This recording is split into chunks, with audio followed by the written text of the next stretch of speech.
Saatnya Anda dengar dan bicara di Pro 1 RRI Merauke, kanal informasi dan inspirasi.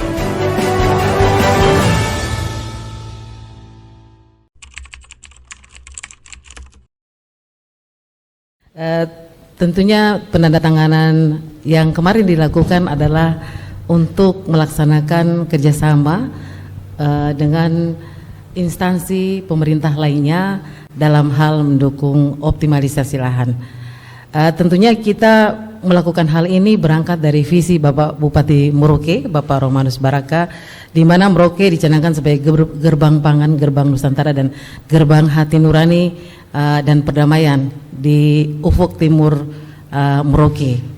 Sehingga sedikit saya coba mungkin menceritakan bagaimana sampai optimalisasi lahan 40.000 hektar yang dilakukan oleh Bapak Menteri Pertanian Republik Indonesia di Kabupaten Merauke. Ini merupakan sebenarnya tindak lanjut dari ketika Pak Menteri pada tahun 2015 melakukan cetak sawah kurang lebih 10.000 hektar juga bersama-sama dengan Bapak Romanus Baraka pada saat itu menjabat sebagai bupati, dan pada tahun ini pun demikian. Kami selaku Kepala Dinas Pertanian Kabupaten Merauke dan juga atas nama seluruh petani di Kabupaten Merauke menyampaikan terima kasih kepada Bapak Menteri, kemudian kepada Bapak Romanus Baraka yang notabene sangat memperhatikan petani sehingga punya hubungan yang sangat baik dengan pemerintah pusat dan membawa perubahan untuk pertanian. Nah, salah satunya ini adalah optimalisasi lahan. Pada bulan Maret, Bapak Bupati Merauke melakukan kunjungan kerja menghadap ke Menteri Pertahanan Republik Indonesia dan disambut oleh Bapak Wamenhan, karena pada saat itu kami juga bersama-sama dengan tim Kabupaten Merauke atau OPD yang mendampingi beliau. Kemudian sehari setelah pertemuan itu langsung ditemui oleh Bapak Menteri, dan Pak Menteri melakukan kunker ke Merauke pada tanggal 17 April melihat potensi Kabupaten Merauke yang luar biasa dengan luas lahan yang besar, di mana dalam tata ruang kami juga kami sudah menentukan di mana kurang lebih 1,2 juta hektar adalah potensi pertanian, dan kami mempunyai existing di lapangan adalah 63.000 hektar. Dengan kunjungan ini Pak Menteri tidak sendiri datang, Pak Bambang dan juga Pak Danrem, Pak Sesban. Beliau melihat bahwa potensi ini perlu dilakukan analisis lebih jauh. Walaupun kami sesungguhnya 63.000 hektar yang existing ini sudah dengan 2 kali musim tanam, menjadi potensi yang luar biasa untuk Kabupaten Merauke.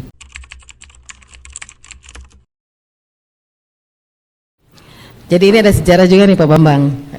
Waktu zaman Belanda nih sebenarnya kita sudah menjadi lumbung pangan ya, dan itu berasal dari kumbe, dan sampai saat ini juga kita punya sejarah di mana dulu juga beras itu diangkut memakai lori dan itu masih ada bekasnya.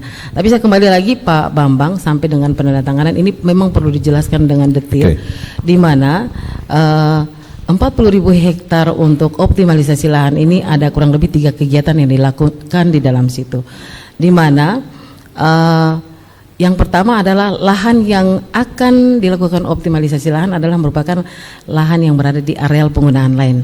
Artinya clear dan clean dari kepemilikan tetap digunakan, kemudian semua petani bersedia untuk melakukan optimalisasi lahan.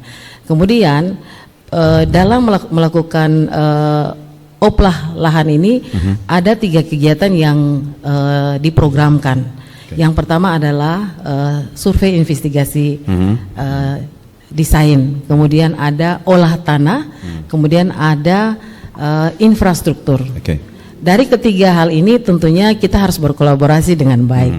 Nah, untuk itu Pak Menteri melakukan MOU atau kesepakatan bersama Pak Panglima, dan di Kabupaten Merauke kami juga melakukan MOU bersama-sama dengan Bapak Danrem, di mana kepeloporan TNI merupakan sesuatu yang luar biasa untuk kita kerja bersama dalam menjaga ketahanan pangan.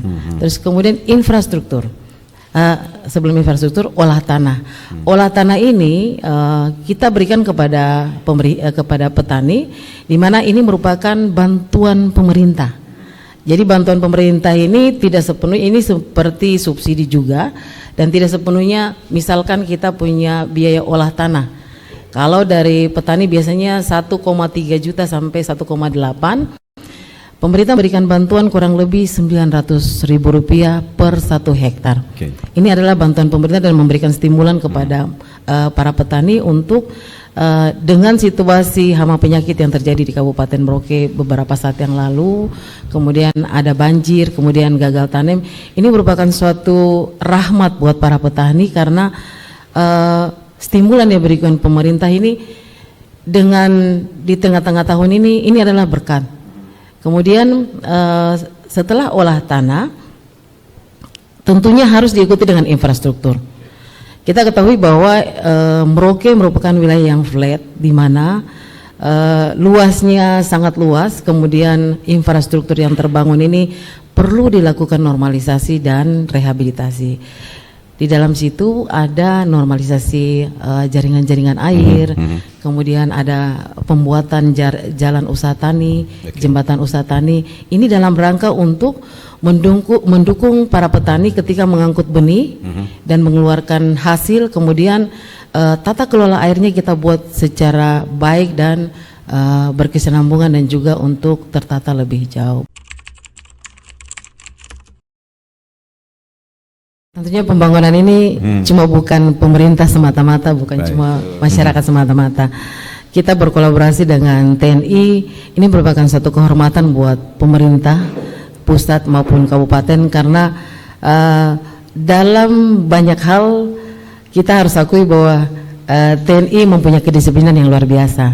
Ini merupakan kolaborasi untuk kita juga bisa mencontoh kedisiplinan ini untuk lebih dan lebih melakukan segala situasi pekerjaan dengan mencontoh kedisiplinan ini, juga bisa melakukan kerjasama bukan hanya dalam hal menjaga ketahanan keselamatan untuk pertahanan saja, tapi juga menjaga ketahanan pangan. Untuk OPLA sendiri dari 3 kegiatan yang dilakukan, tentunya pertama survei investigasi desain ini sangat penting karena nantinya itulah yang menjadi pilot project kami untuk melakukan infrastruktur. Kami punya kurang lebih 6 distrik yang masuk dalam sentra pangan kami yang menjadi tujuan lokasi daripada pembangunan infrastruktur dalam optimalisasi lahan ini.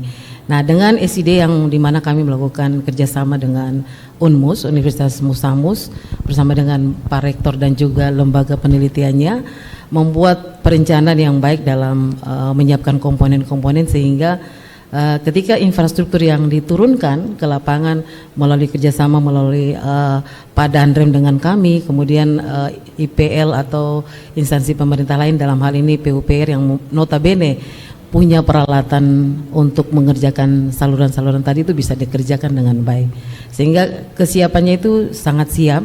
Karena dalam perencanaan kurang lebih 3 bulan ini kita melakukan koordinasi, komunikasi dan juga rapat-rapat teknis bersama-sama tim ini. Jadi tim kami cukup komplit Pak Bambang, mulai dari tingkat tapaknya ada Babinsa, Pak Danrem, terus kemudian ada Mantri Tani kami, ada penyuluh, ada Gapoktan, ada Poktan, ada para petani yang saya sangat mengapresiasi karena luar biasa mereka punya atensi terhadap kegiatan OPLA ini, karena ini memang luar biasa Pak Bambang. Jadi kami mencoba untuk membuat satu perencanaan dari tingkat tapak. Kemudian perencanaan itu kita bawa dalam tingkat yang lebih tinggi lagi, di mana koordinasi dan rapat teknis ini melibatkan semua stakeholder yang ada di Kabupaten Merauke. Dalam hal ini kami melibatkan juga PUPR, kemudian BWS yang notabene dalam kewenangan 2 ini tidak bisa terlepas dari penggunaan tata kelola air, di mana saluran-saluran irigasi itu menjadi tugas dan fungsi daripada tadi peruntukannya. Kemudian ada PTSP yang menjadi bagian dari kolaborasi kami. Kemudian ada dari tim pusat juga, dari direktur lahan juga langsung turun bersama-sama dengan kami. Kemudian kami melibatkan juga pemerintah Provinsi Papua Selatan. Dalam hal ini yang punya kewenangan ada PUPR-nya, kemudian BWS adalah di tingkat pusat yang kami coba bawa. Kemudian kami menyusun perencanaan dengan baik, dan kemudian dari UNMU sendiri bergabung bersama-sama dengan kami merencanakan, dan kami sangat optimis bahwa kegiatan ini akan membuat suatu berkat yang baik buat para petani, karena perencanaannya sudah dilakukan. Tinggal instansi pemerintah lain, Pak Danrem dan jajarannya membantu kami, Pak PUPR membantu kami dalam rehabilitasi dan normalisasi saluran-saluran air dengan tingkat kewenangan. Kemudian pembuatan jalan usaha tani dan juga jembatan usaha tani dalam mendukung produktivitas daripada para petani itu sendiri. Itu yang paling utama, Pak Bambang. Jadi dalam baik dulu sampai dengan sekarang ada program optimalisasi. Ini merupakan program yang luar biasa menurut saya, karena ketika Pak Menteri menawarkan itu, saya bangga. Karena apa? Kita tanpa mencari masyarakat adat yang punya hak ulayat atau punya delineasi tadi seperti Pak Sesban katakan 200 hektar, mereka bawa ke kami, ke dinas. Bu, saya mau lahan saya diolah. Artinya apa? Ketertarikan dan juga perubahan mindset untuk bisa sama dengan saudara-saudara kita yang bukan Papua ini, mereka juga ingin berkembang dengan sama. Dan saat ini setiap masyarakat asli Papua yang ada di beberapa sentra pangan kami yang menjadi perhatian khusus, kami membantu dan mendampingi sampai ke tingkat tapak melalui PPL kami, kemudian melalui bidang-bidang teknis, di mana kami bantu mulai dari olah lahannya sampai memberikan benih dan membantu untuk pembimbingan dalam hal sampai dengan produksi. Kita tidak memungkiri terkait kendala, tapi tentunya pasti ada peluang. Pemerintah Kabupaten Merauke juga berupaya, jadi kita berupaya. Bukan dari tahun 2023 ketika alokasi, jadi alokasi BBM itu Pak Jenderal dan Pak Sesban itu dialokasikan di tahun 2023. Jadi di tahun 2023 ini upaya pemerintah Kabupaten Merauke bersama-sama kita menuju ke BPH Migas, bertemu dengan Direktur BPH Migas, dan kita mencoba untuk mengusulkan secara keseluruhan. Jadi memang ini karena daerah otonomi baru bergabung, sehingga inisiatif, karena kebetulan juga kita sebagai ibu kota Provinsi Papua Selatan ada di Merauke, Pak Bupati menggagas untuk kita langsung mengusulkan kurang lebih untuk 4 peruntukan. Jadi peruntukan BBM ini itu untuk umum, kemudian untuk UKM, untuk perikanan, dan untuk pertanian. Kalau untuk pertanian dan perikanan tentunya BBM bersubsidi. Oke. Untuk seluruh Indonesia, dari penjelasan Bapak Direktur pada saat itu, ada kurang lebih pengalokasian untuk Selindo seluruh Indonesia adalah kurang lebih 17 juta kiloliter, dan pengalokasian untuk khusus BBM para petani adalah 1,3 juta kiloliter. Nah, itu untuk petani. Kalau itu untuk mengoperasikan alat-alat itu untuk Selindo, oh, untuk gitu. Selindo ya. Jadi nanti dari 1,3 juta itu 8% itu untuk petani karena Selindo ya. Jadi kita berhitung kurang lebih kita ada dapat 600 kiloliter. Oke. 600 kiloliter kalau kita hitung ya sekitar 6 juta kiloliter ya, 6 juta liter. Tetapi dalam implementasi kepada BPM bersubsidi petani, tentunya kami mencoba untuk menganalisis, membuat satu perhitungan terhadap ketersediaan alsintan kita, karena ini dorongan dari pertanian tradisional menuju pertanian modern ini tentunya kita mekanisasi, mulai dari alat olah tanahnya tadi TR2, traktor roda 2, roda 4, sampai dengan combine nanti untuk produksi. Kami mencoba menghitung, rupanya kami ada kekurangan data di mana dari verifikasi lapangan di mana kita berjumpa dengan peralatan yang kurang lebih dari tahun 2015 juga dialokasikan kepada para petani dengan bantuan pemerintah juga pada saat itu. kita mencoba menghitung ternyata banyak yang sudah rusak, sehingga data ini yang mungkin kita perlu upgrade.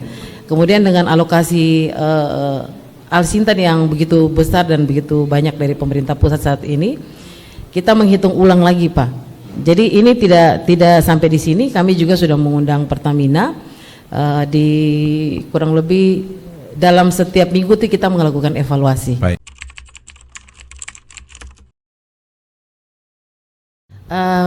Pak Danrem dan Pak Bambang juga Pak Sespan, sesungguhnya bengkel Alsintan itu sudah dibangun Bapak Romanus sejak tahun ketika beliau menjabat pertama kali, itu sudah ada di setiap sentra pangan kami, sudah ada setiap sentra pengembangan pertanian.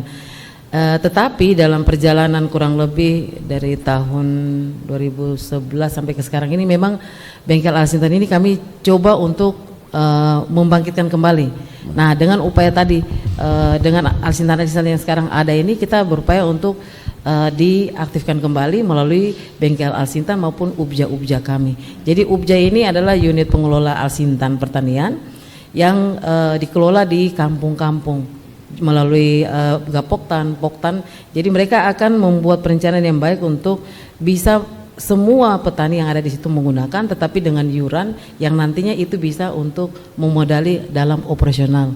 Jadi ini bisa terus. Jadi kita tidak sekedar memberikan peralatan, tapi kita juga memberikan kewenangan untuk mereka mengelola sendiri.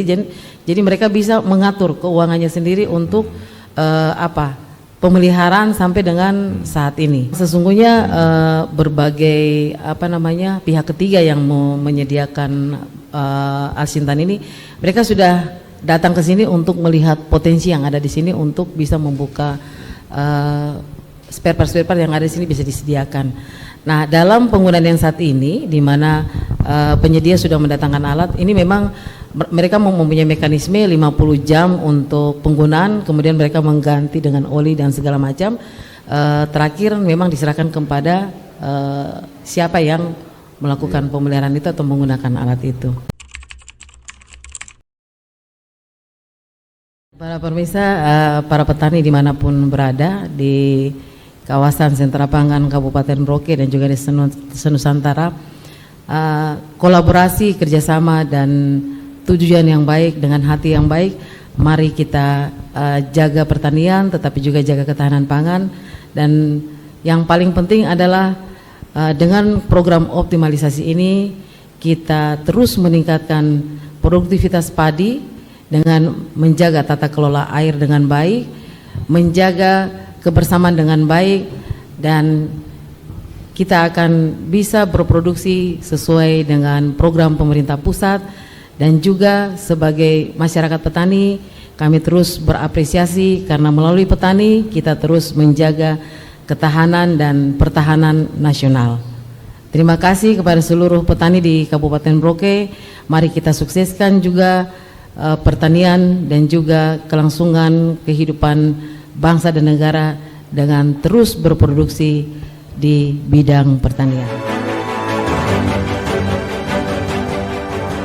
Terima kasih atas partisipasi Anda bersama Pro 1 RRI Merauke.